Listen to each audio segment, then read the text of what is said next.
Children, let's quickly revise tenses. Now take out the chapter tenses. Now first of all, what do you mean by tenses? Tenses refer to time of action. An action is done in 3 times. Present tense, that refers to present time. Past tense refers to the past time. And future tense refers to the future time, which is yet to come. Right? Now, all these tenses have subtypes. It has simple present tense, simple past tense, simple future tense.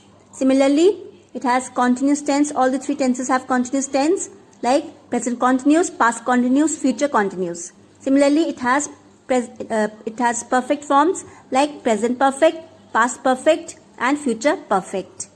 Then present perfect continuous, past perfect continuous, and future perfect continuous. Now, children, let's see the usage. These examples are given. In simple tenses, all the simple tenses, the root form of verb is used. The first form of verb is used. Okay, and like in present tense, we use the root form of verb like I eat dinner every night at 9. So this depicts the habitual action. Okay, remember all the present tenses, the simple tenses, whether it's simple past, simple present, or simple future, they show the habitual actions or general facts. Clear? So you use first form of verb in present tense. In past, we make use of past, the second form of verb used, I ate dinner at 9 p.m. In future, we make use of a modal and the first form of verb, I will eat dinner tomorrow with my friend. Clear? And it represents some habitual and general facts. Next is continuous tense. Now, in continuous tense, we take the help of helping verbs. Okay, helping verbs are is, am, are, was, were. Accordingly, we are going to use it over here, and along with it, first form of verb with ing form. In present tense, we frame a sentence this way: I am eating dinner with my friends. This I am. If the subjects change, like I, you, if it is you, we, have, then accordingly you're going to use the helping verb. Similarly with he, she, it. Also you're going to use the helping verbs. Then in past tense we write I was eating dinner with my friends. Again the first form of verb, helping verb, and first form of verb. I will be eating dinner while others will be playing outside. Modal used with be, first form of verb plus ing form.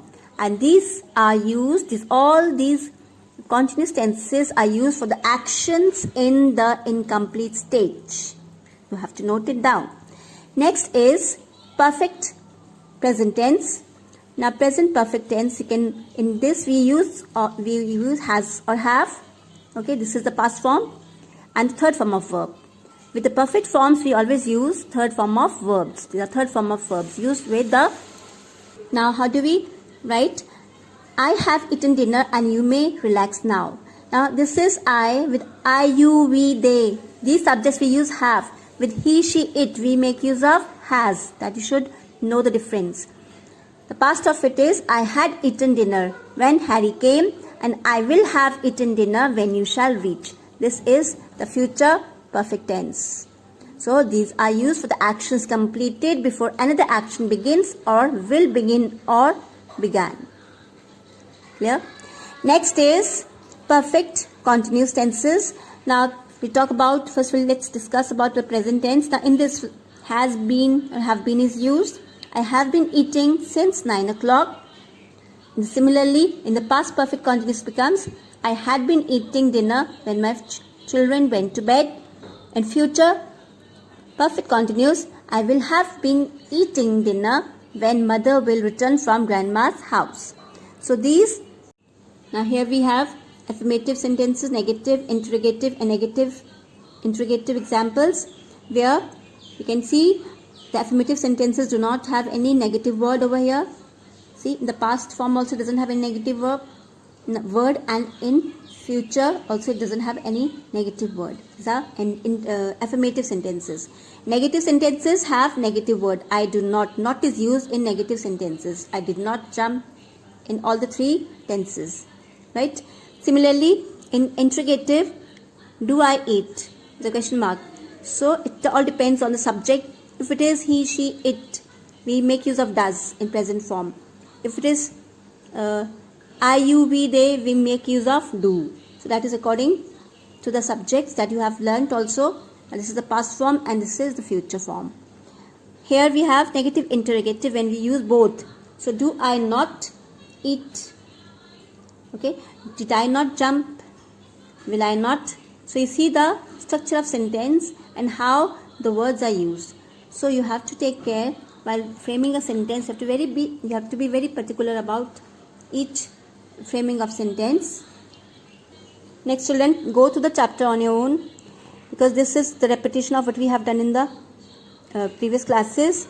So the simple present tense is used to express general truths, describe a habit or custom, to express what is actually taking place at the present moment. Just go through all the exercises, and it also describes the past events in order to make the description seems more real.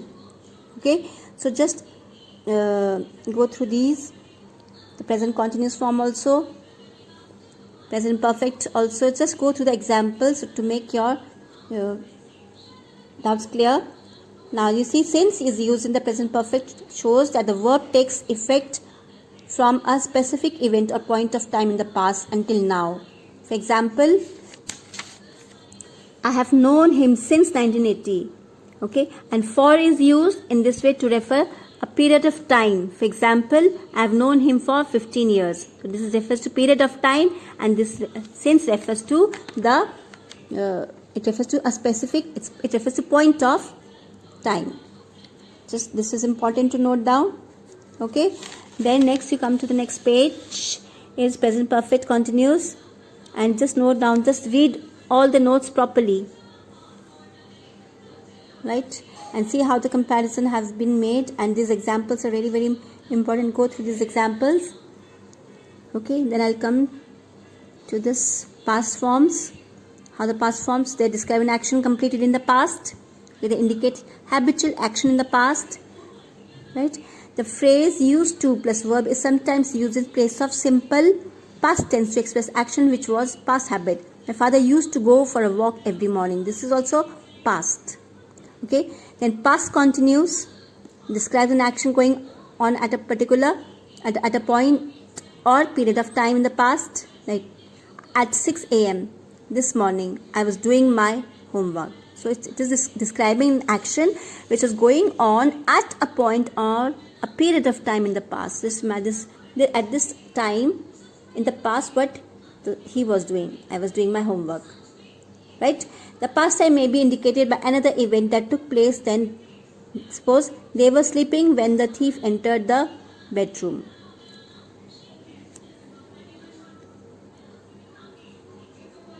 Then just go through these examples.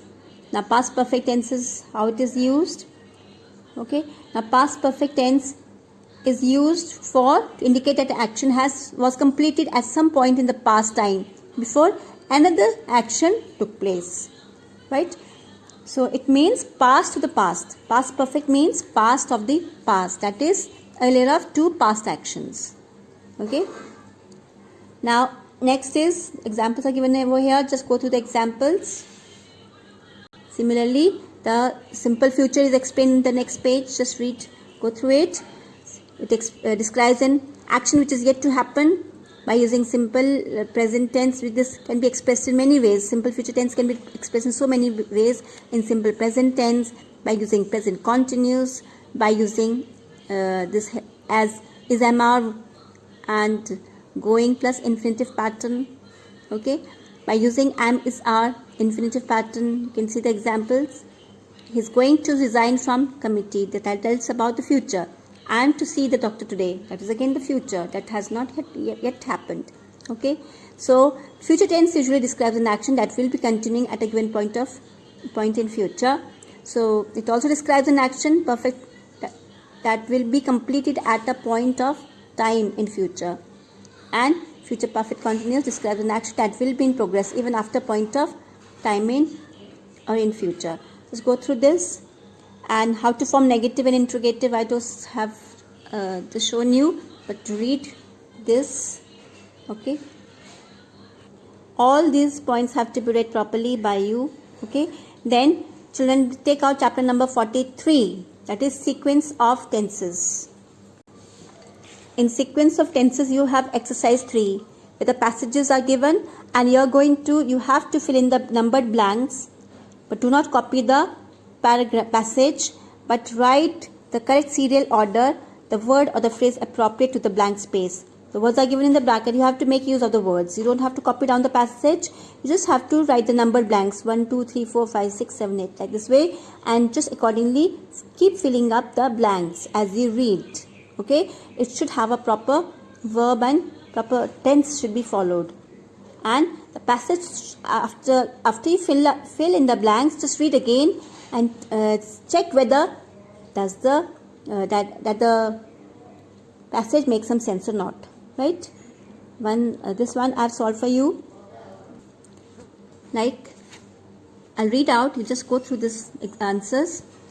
Rahul and Neil were not sitting in the room where she was expected to find them. They were not playing among the toys that were scattered across the carpet.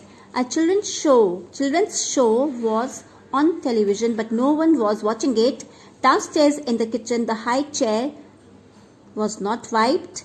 The balloon was tied to the side. All the cupboards were open, but nothing was removed from them. Okay, just check if I've written correctly. As Sudha shut them, okay, a cold sweat formed on her lips. Last one is formed. So when you solve this exercise, if you are asked this will be asked in the exam. So if you solve it, you have to write the numbered blanks this way, right? And the verbs should be properly put in the blanks. Now remember, all the exercises are for the practice of this chapter. Read the passages properly. Use the words in the bracket according to the correct tense and form of verbs. Okay, so that the passage becomes meaningful. So give a try. So there are many examples given over here. You just have to go through all these and try to solve it. Thank you very much.